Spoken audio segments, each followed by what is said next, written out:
Whether you're new to comic books or you're a comic book veteran, I wanted to make this video to talk about the top 10 comic books in my collection. To be completely clear, these are my top 10 favorite comic books of all time. I suggest everyone check out these books because I think all of them have the potential to drastically change the way you interact with the medium of comics as a whole. Now, I have to be clear about something. This list is subject to change. Taste is subjective. The way I feel about these books can change over time, so maybe later down the line these won't be my favorite comics of all time, but as of recording this video, these are the absolute best comic books in my collection. So let's dive into it and let me tell you guys what I got. Also, this list is in no particular order. It's literally just the way I pulled them off my shelf. Starting out, we have Animal Man by Grant Morrison. If you're a fan of my content, this is not going to come as a surprise to you. Grant Morrison is one of my favorite authors of all time, and whether or not you read comic books, I think you need to check out this book. It has the potential to drastically change the way you view not only comic books, but literature, life, activism, and just humanity as a whole. I know that sounds crazy, but hear me out. In this book, we follow a superhero named Buddy Baker who has the ability to take on the power of any animal. If you're like me, you're probably thinking, dude, that sounds so goofy. Why would I read a comic book about a guy who can talk to animals? Trust me, I thought the exact same thing, which is a big reason why I bought this book and then pushed off reading it for so long. But once I actually sunk my teeth into this book, oh my god, it blew my mind, dude. Morrison weaves a super emotional meta-narrative in this story. There's some absolutely stunning art, and I don't want to give away too much, but the way Morrison uses his meta commentary to speak on things in both real life and in the book is unlike anything I've ever seen in fiction. Every time I read it, it blows my mind, and it also just makes me very emotional. This book is a genius postmodern analysis of the comic book medium, but it's also a book that highlights the importance of empathy and compassion, and this is one of the few pieces of fiction that has genuinely made me cry. It's one of my favorite pieces of art and is a must-read comic for anyone, whether or not you're a fan of comics. Check this out. Moving on to the next book, we have Batman: The Long Halloween. For me personally, Batman: The Long Halloween is the comic book that got me back into comics. Growing up, I was loosely familiar with comics. I read Batman Nightfall and Civil War and a handful of other stories, but I never really felt the need or desire to go back to comics up until I saw Batman: The Long Halloween in a comic book store, and I decided to pick it up, and oh my god, that decision changed my life. This book is absolutely phenomenal. First of all, it's a great place to start reading Batman if you're not familiar with the character. This book takes place in the early years of Batman's career, so you don't really need to know much. It's also a really great place to start reading because it introduces a lot of Batman's rogues. You get to see Solomon Grundy, Two-Face, the Joker, the Riddler, the Scarecrow, the list goes on. And by meeting all of these villains, you become more familiar with Batman's mythos without feeling inundated, because the way Jeph Loeb utilizes Batman's villains is really smart. On top of that, this is a really excellent mystery. It's about someone who's going around and killing people every single holiday, and Batman and the Gotham PD are trying to figure out who this serial killer is. Obviously, Batman is the world's greatest detective, and this comic really highlights the detective element of Batman's character. But on top of that, Tim Sale's artwork is absolutely stunning. Tim Sale is one of my favorite artists in all of comics, and this might be one of my favorite works of his in general. Batman's design, the Joker's design, all of the villains' design, the coloring, the way Gotham looks in this book, it's all beautiful. And even if you don't like the story, purchasing this book and looking at the art is worth the price of admission alone. It's also important to note that the DNA of this book is found in a bunch of different places. You see it in movies, TV shows, video games, and even other comic books take a lot of inspiration from this series. All around, this is a great place for beginners or Batman veterans alike, and it's one of my favorite comics for a reason, so definitely check it out. Moving on, we have another Batman book. I know, that's going to be the Batman Omnibus Volume 2 by Grant Morrison. Surprise, surprise, right? Another Morrison book on the list. But let's be real, Grant Morrison is a fantastic author, and trust me, I didn't want to have this many Morrison books on my list, and I didn't want to have 2 Batman books on my list either, but I couldn't deny putting this book here because it's just so good. This book is one of the craziest and most entertaining Batman stories I've ever read. Starting out with the first arc in Batman and Robin, this is a series that follows Dick Grayson as Batman Batman and Damian Wayne as Robin, and they have this fantastic chemistry and dynamic. The juxtaposition between Dick Grayson, a very light-hearted Batman, and Damian Wayne, a very grim Robin, is done perfectly. Also, for context, if this is a little confusing, Dick Grayson is the first Robin, and in this series he becomes Batman. They kind of explain why in the book, so you don't really need to know too much before going into it, but if you have read the previous book, it helps out a little bit. But I firmly believe you can read this book without having to know that context and still enjoy it fully. Anyway, because of the phenomenal chemistry between the cast of characters, I think this book is just consistently captivating. But then you have appearances from villains like Professor Pig, the Joker, the Black Glove, and the Red Hood, and all of these conflicts are great. They're compelling and urgent and turn into palpable threats, and every single time you're on the edge of your seat wondering what's gonna happen. There's also a huge list of artists in this book, and all of them do a great job, but I want to specifically mention Frank Quitely's art. This is some of the best art I've ever seen in a comic book, especially when we get to see action shots of the dynamic duo. Meanwhile, the sci-fi oriented, time-traveling, swashbuckling Bruce Wayne storyline that happens simultaneously during Batman and Robin's arc is also a absurdly confusing narrative, but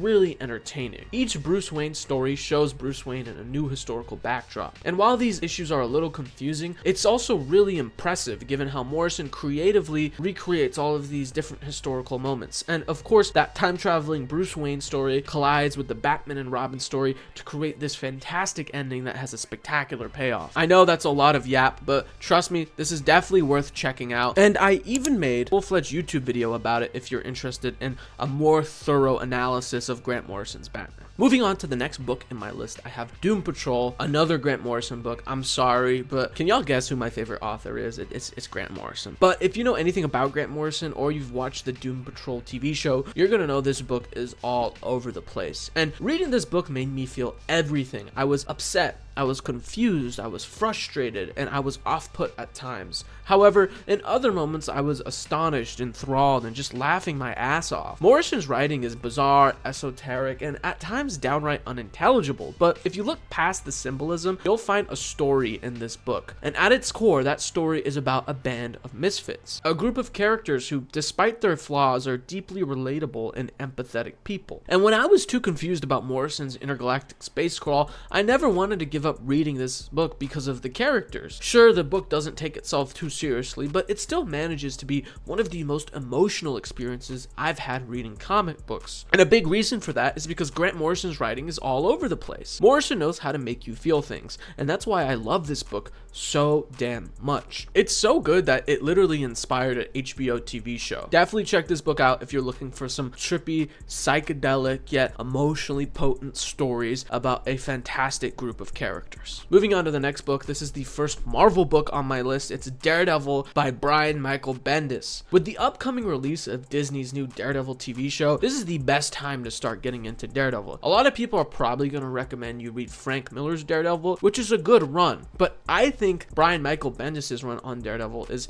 perfect. In this book, Brian Michael Bendis employs a consistent narrative conflict about how Daredevil and Matthew Murdock's perception in the public sphere is starting to change. On top of that, however, the story is split into 2 to 6 issue arcs that operate as their own phenomenal vignettes to Bendis' larger backdrop. Where Bendis excels the most is through characterization via conversational dialogue. Each character, whether it be Matthew Murdock, his supporting cast, or a random side character, feel thoroughly fleshed out because Bendis writes each character with a palpable and unique voice. And because of that, the street level, hyper-violent interpersonal stakes feel tangible because you are more invested in the characters. Whether it was Daredevil beating criminals to a pulp or Matthew Murdock defending someone in court, the pacing never drags in my opinion, and my investment in the story stayed the same. This isn't a book where you have some hyperbolic world-ending threat. Instead, it's a street-level conflict, and honestly, I prefer that. Also important to note that the art in this book is incredible. Alex Maleev does a great job at painting a gritty and grimy aesthetic that perfectly highlights the noir, crime-focused street-level drama on every page. And of course, the conclusion of this this book is a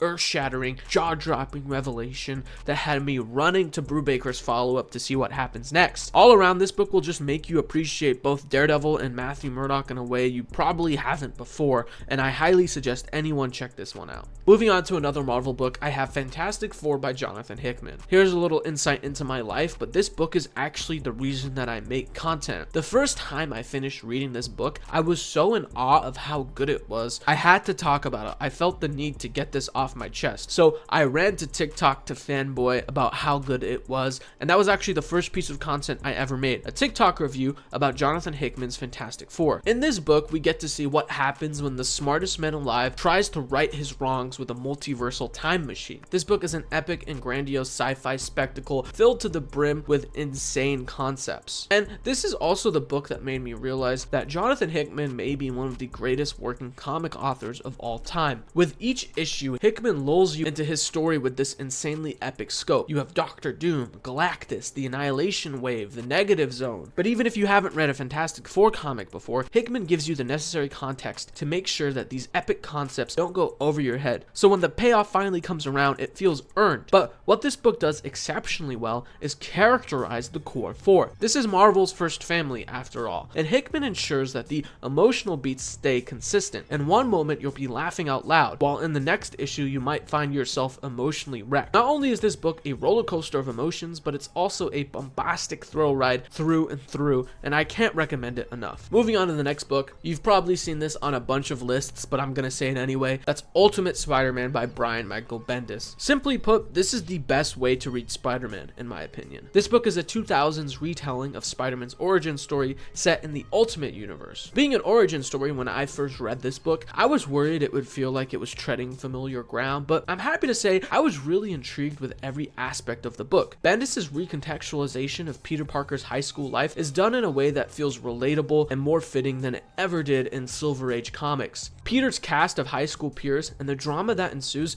a lot of the times was equally as enthralling as the Spider-Man action. That isn't to say the action isn't great though, because Bendis' reinvention of Spider-Man villains like the Green Goblin, Doc Ock, Kraven, and Venom are all incredibly compelling. The action is fantastic, the villain motivations feel fully realized, and every villain encounter was nuanced. On top of that, Mark Bagley's splash pages of Spider-Man are excellent. I can't deny his art is some of the best Spider-Man works of all time. Essentially, this book is everything you can expect from a Spider-Man story in the best way possible. You get a high school drama paired with Peter's tumultuous and complicated life. You get to see Peter fight some classic Spider-Man villains. You get some fantastic action and absolutely stunning artwork. And you just get a really solid story. Yes, this book treads familiar ground, but reading this book for the first time, I felt just as captivated as I did watching Sam Raimi's Spider-Man 2 for the first time ever. It is a phenomenal Spider-Man story and an absolute must-read for anyone who's a fan of superhero comics. Moving on to the next book, we're gonna have HoX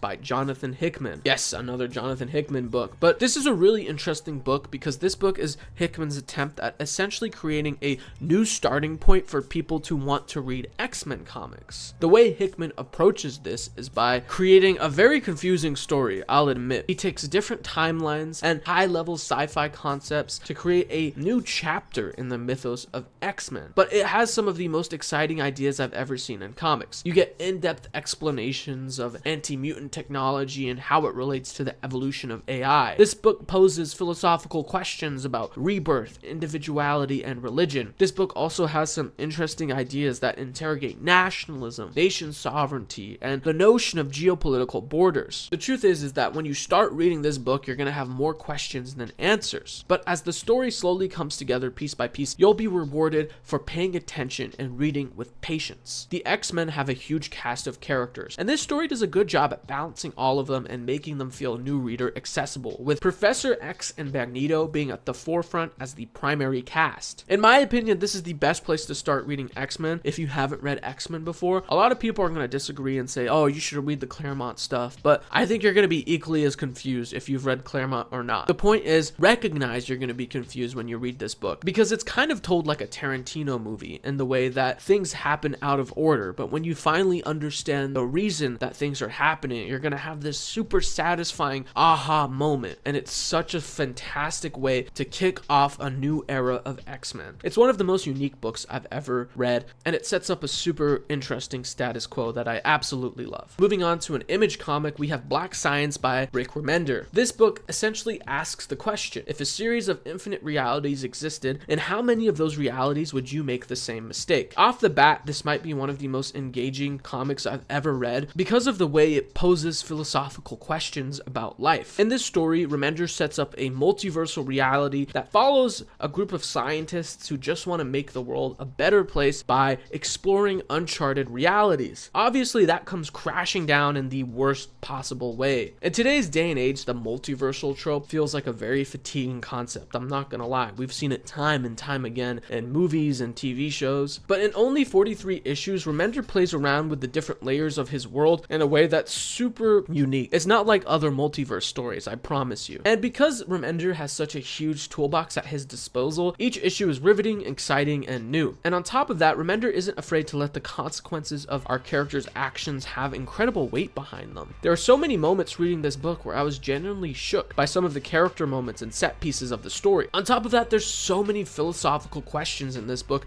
that had me itching my brain. For example, Remender explores ideas of anarchism, predeterminism, trauma, and theocracy, just to name a few. And of course, I can't talk about this book without bringing up Matteo Scalero's artwork, because while the cast of characters in this book are constantly traveling to new dimensions, the art is what really brings to life Remender's massive ideas. Whether that be a futuristic sci-fi society or a bug-ridden dystopian battleground, this book is packed with heart, action, comedy, and mind-bending sci-fi. It's a narrative that will have you at the edge of your seat after each issue, wanting to read more, and once again, this is a must read. Moving on to the final book in my list, I have Descender by Jeph Lemire. This book is a futuristic sci-fi story that takes place in a dystopian world where almost every life form holds massive disdain towards robots, and the protagonist of this book just happens to be a childlike AI companion bot. If you like the backdrop of an expansive and in-depth sci-fi world, then this story is for you. You got intergalactic politics, rich world building, and consistently compelling characters. Of course, you can't talk about this book without giving props to Dustin Nguyen's amazing art. It consistently matches the pacing of Lemire's story, and the watercolor finish is gorgeous. I really like this book because it has a lot of heart and a lot of emotion. Every character feels real and raw, and the backdrop of this dystopian sci-fi reality gives Jeph Lemire a lot of opportunity to create some really intriguing conflicts. Also, the ending of this book is totally insane. I really respect Lemire for taking the story in that direction and ending his story in a way that will undoubtedly piss people off. But that's all I can really say about Descender. Just check it out, man. Trust me, it's great. Anyway, those are my top 10 favorite comic books of all time. Have you guys read these books? What do you guys think of these books? Let me know down below. Also, if you want to buy any of these books,